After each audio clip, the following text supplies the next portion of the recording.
Hello guys, welcome to clarify knowledge. और आज इस वीडियो में हम बात करेंगे हमारे आईसीएससी स्पेसिमेन पेपर 2021 कंप्यूटर के सॉल्यूशंस के बारे में। ओके, यानी हम कुल मिला के उन्हें सॉल्व करेंगे।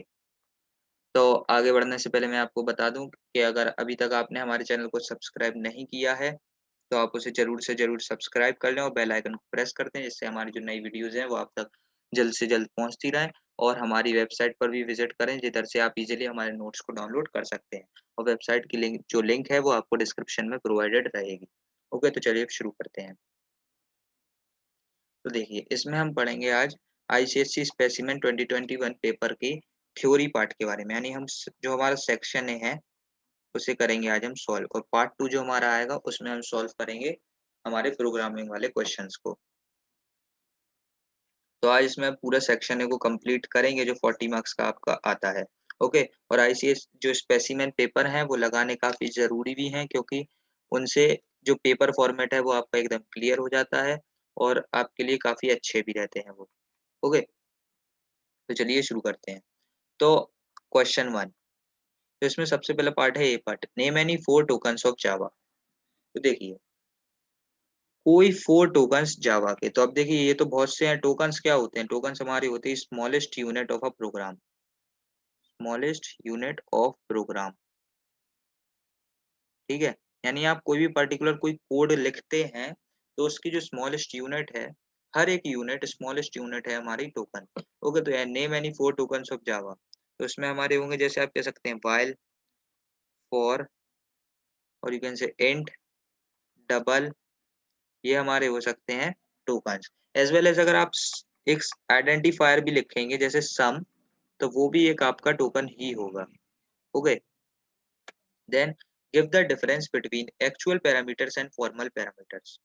देखिए, इसका ये काफी इंपॉर्टेंट है, क्योंकि काफी लोगों को ये समझ में नहीं आता है। तो actual parameters are the values, okay, are the values passed to, are the values passed to the function, to the function when invoked. यानी एक्चुअल पैरामीटर्स वो होते हैं जो वैल्यू है वो जाती है फंक्शन के पास। ओके, तो ऐसे पैरामीटर्स को हम कहते हैं actual parameters. And formal parameters are just opposite to actual parameters, because they receives values when function is called। Okay, तो जो हमारी एक्चुअल पैरामीटर्स हैं वो फॉर्मल पैरामीटर्स में ही जाते हैं। Okay, then what is an identifier? ये तो काफी सिंपल है, that identifier is a user defined name, it can be called as user defined name, that can be used for different sections or partitions of programs. User defined name for different portions of program। Okay, ये तो काफी simple definition थी एकदम। Then write an expression in Java for cos x plus root A square plus B square. देखिए, ये थोड़ी सी कठिन लग रही होगी, लेकिन ये बहुत सरल है, इसमें कुछ नहीं है। इसमें आप बस लिखेंगे जैसे math dot cos x plus, फिर हम लिखेंगे, अब देखिए ये है रूट में टोटल, लेकिन ये जो वैल्यूज हैं ये स्क्वायर में, तो आप पहले लिखेंगे math dot S Q R T, और उसके अंदर हमारी जो वैल्यूज हैं वो हैं math dot pow A to plus math dot पाव, जगह नहीं है मैं इसलिए इसे सॉल्व कर रहा हूँ पेपर को। ओके, तो math dot pow A to the power two plus math dot pow B to the power two. Okay, ये तो काफी सरल था। Then what is result produced by 2 minus 10 into 3 plus 100 divided by 11। देखिए, इसे आप जैसे मैथमेटिकल टर्म्स में लिखते हैं वैसे लिखेंगे हम। पहले 2 minus 10 into 3 plus 100 divided by 11। Okay, तो अब आएगा ये 2 माइनस 30 प्लस, देखिए 100 डिवाइडेड बाय 11 ऑन एस्टिमेट होगा 9। ठीक है, तो इसमें हम लिखेंगे 2 माइनस 30 यानी minus 28 plus 9 equals to 19। Okay, तो ये -19 will be its answer. Okay, तो हमारा क्वेश्चन 1 तो सॉल्व हो गया काफी इजीली। अब हम आते हैं क्वेश्चन 2 पे।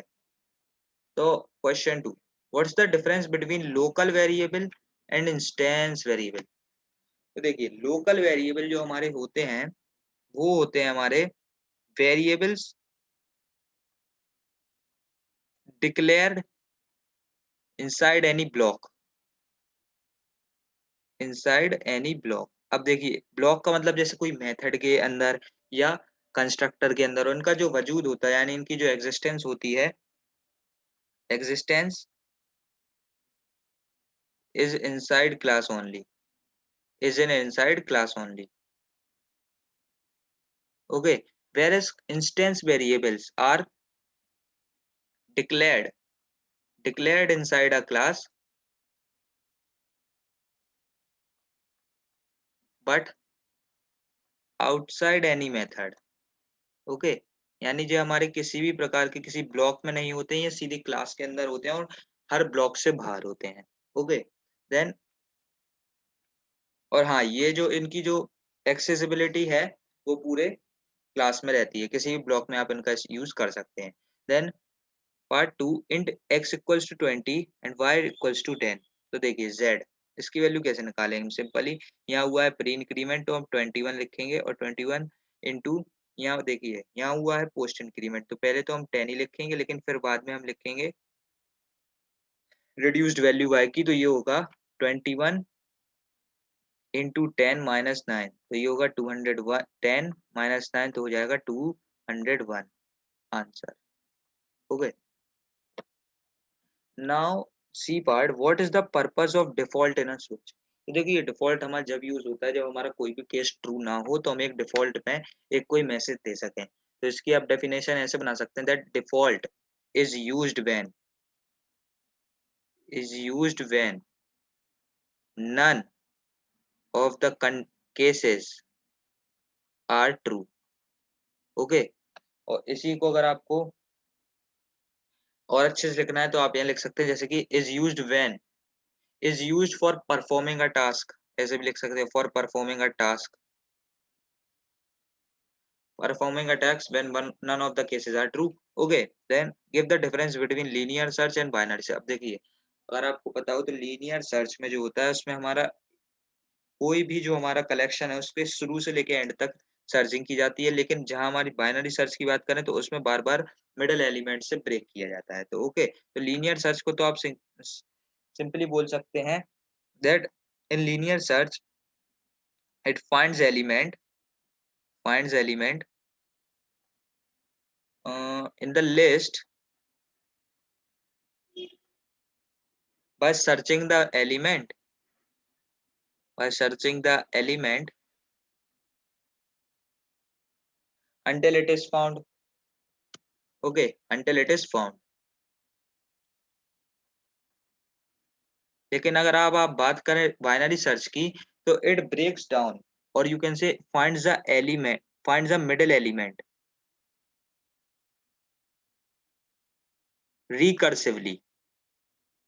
इसका मैं आपको डेफिनेशन का एक बार अच्छे से फिर मतलब भी समझाता हूँ, that it finds the element middle element recursively it matches until it matched with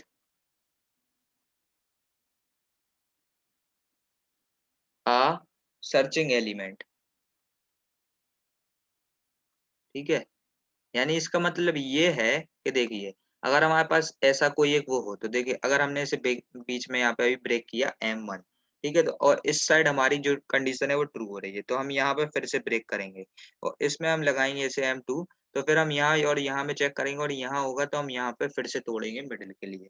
okay, तो बार बार जो है बीच में उसे तोड़ा जाता है और जब तक चेक किया जाता है, जब तक जो हमारा मिडिल एलिमेंट है वो एक सर्चिंग एलिमेंट से मैच ना खा जाए। Okay, now E part, what would be will be the output of the following code? ये सबसे सरल सवाल है। देखिए, फ्लोट x इक्वल्स टू 7.87। तो अब देखिए, इतना तो आपको पता ही होगा कि सील जो हैगा वो लोएस्ट राउंड ऑफ वैल्यू पे ले आता है, तो इसकी तो आपको पता ही होगा दैट मैं no no it will round off the number to highest.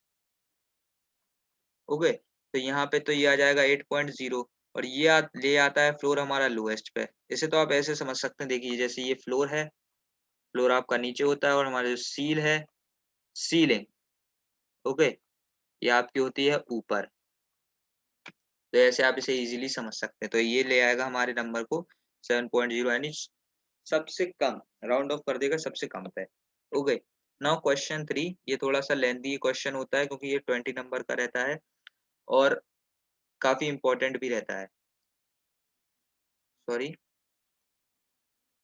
Okay, now question 3, state the difference between if else if ladder and switch case. अगर अब आपको पता हो दैट हम जो हमारा if else if ladder use करते हैं वो हम करते हैं to use, we use it to check for multiple conditions, for multiple condition। लेकिन अगर हम बात करें स्विच केस की, तो स्विच केस को हम यूज करते हैं use to check one condition with multiple values. Okay, अब देखिए इफ एल्स इफ लैडर में तो आप बार बार एक नई नई कंडीशन का इस्तेमाल करते हैं, तो इसने हमने लिखा use to check for multiple condition. लेकिन अगर आप इसकी बात करें तो आपने जैसे एक स्विच बनाया, तो इसमें आपने जो कंडीशन है वो तो एक ही दी। ओके, यहाँ पे लेकिन आपने केस है जो इसकी वैल्यूज बदलती जा रही हैं। ओके, तो ये इसका मतलब क्या है, that it is used with a single condition with multiple, but with multiple values. Okay, now explain the concept of constructor overloading with an example. तो देखिए having an constructor, constructor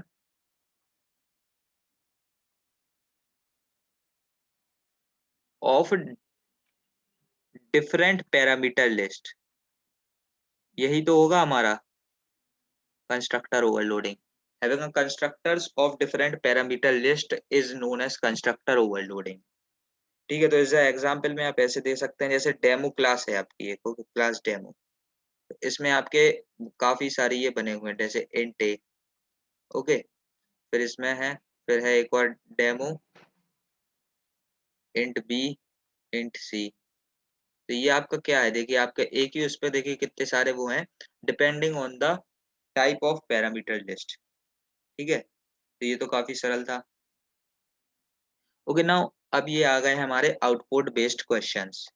these are output based questions. अगर आपने ये पहले अच्छे से solve करे होंगे तो ये काफी आपको इजी लगेंगे, लेकिन ये रहते ही वैसे इजी हैं, लेकिन जिनने ये बिल्कुल ही नहीं पढ़े होंगे उनके लिए थोड़े से कठिन होंगे। और वैसे ये काफी इजी हैं, जो कि मैं भी आपको बताता हूँ, देखिए कितने इजी हैं ये। Now string S equals to application, हमने एक स्ट्रिंग बनाई एप्लीकेशन उसकी, तो int P equals to S dot index of A. तो इसमें ए, तो अब एक चीज आपको याद रखनी है, जब भी इंडेक्स कोई लाएगा, अब देखिए जैसे हमारे जैसे एक वर्ड है एप्लीकेशन, ओके, अब इसमें देखिए एक यहाँ पे भी ए है, एक यहाँ पे भी ए है। ओके, तो इसमें जो फर्स्ट वाला ए होगा हम उसे ही चूज करेंगे हमेशा।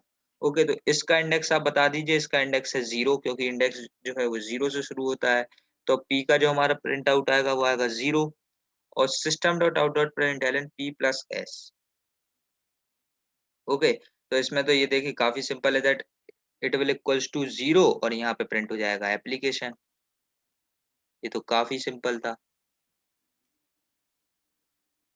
नाउ दूसरा part, string st equals to program। now system dot out dot println st dot index of st dot caret 4। अब देखिए ये थोड़ा सा ट्रिकी है, इन्होंने कहा caret 4, तो अब देखिए चौथे उस पे कौन सा कैरेक्टर है, आर। ओके, 0 1 2 3 4, तो फोर्थ पे हमारा आर। अब हमें यहाँ से अभी क्या पता पड़ा कि आर, तो इंडेक्स ऑफ आर पूछा गया, तो मैंने आपको क्या बताया था कि आप किसी भी लेटर का अगर इंडेक्स देंगे तो उसमें जो सबसे पहली बार आए उसका इंडेक्स आपको देना है। तो इसलिए अभी हम इंडेक्स देंगे 1 का।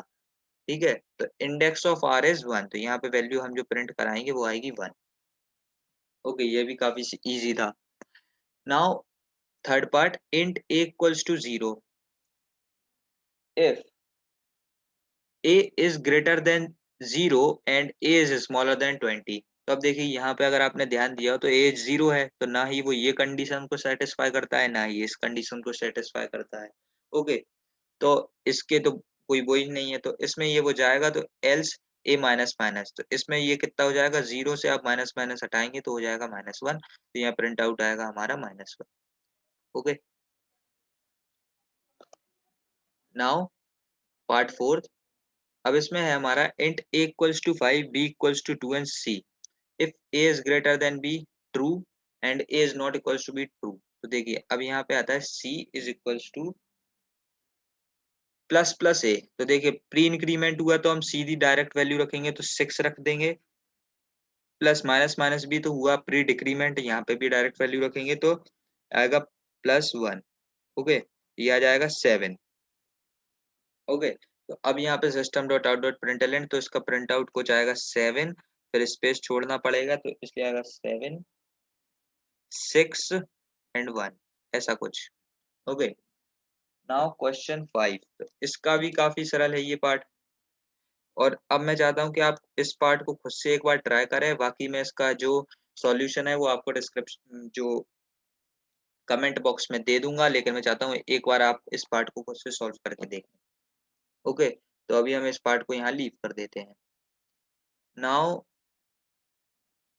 Differentiate between is upper case and to upper case. तो देखिए is upper case and to upper case में ये डिफरेंस है ये कि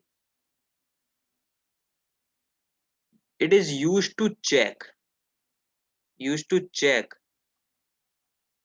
check whether a character is in upper case or not। Oh, okay, अगर ये चेक कर रहा है तो इसका जो रिटर्न टाइप होगा वो होगा बूलियन, दैट मीन्स या तो ट्रू होगा या फिर फॉल्स होगा। Okay, now to upper case to upper case जो है वो, उसमें देखिए उसमें ये यूज किया जाता है हमारा to convert a character into upper case. Okay, यानी एक कोई कैरेक्टर है उसे ये काय में कन्वर्ट कर देता है हमारे यानी आप देखिए कैरेक्टर हो चाहे स्ट्रिंग हो, it depends on the situation. कोई भी कैरेक्टर होगा तो उसे अपर केस कैरेक्टर में कन्वर्ट कर देगा, या कोई भी स्ट्रिंग होगा तो उसे एक अपर केस स्ट्रिंग में कन्वर्ट ये कर देगा। ओके, ये तो आपको अच्छे से समझ में आ गई होगी। तो इसका जो रिटर्न टाइप होगा वो होगा हमारा या तो कैरेक्टर और string. Okay, now what is the difference between a constructor function and a member function of a class. Okay, तो अब देखिए कंस्ट्रक्टर फंक्शन जो हमारा होता है ना, ये करता है, इसे आप ऐसे कह सकते हैं that it creates of a class, so it perhaps does some initialization, perhaps does some initialization। Okay, whereas member function of a class, it has easy access to other functions, or you can say has easy access to other member functions। Okay, yeah, or all functions inside the class। ठीक है, now what is the difference between a static member function and a member function which is not static। ठीक है, तो ये देखो हमारे जो static member होते हैं ना वो they belongs to class itself, whereas on the other hand जो हमारे member member functions होते हैं जो नॉन स्टैटिक रहते हैं, they belong to each instance of a class, belong to each instance of a class। Okay, so here is the end of the section A of ICSE specimen paper 2021 computer। और हमारा जो section B है उसकी video भी आप तक जल्द ही आ जाएगी। तो आप बस सब्सक्राइब कर लीजिए हमारे चैनल को और बेल आइकन को प्रेस कर दीजिए जो जिससे हमारे आगे आने वाली जितनी भी वीडियोज़ हैं वो आप तक सबसे पहले पहुँचती रहें। और अगर आपको इसके जो नोट्स हैं या फिर यानी मतलब कि जो इसके सॉल्यूशंस हैं वो हैंड रिटन वे में चाहिए हैं तो आपको लिंक जो है डिस्क्रिप्शन में मिल जाएगी। आप उधर से उन्हें ईज़ी डाउनलोड कर सकते हैं। Thank you.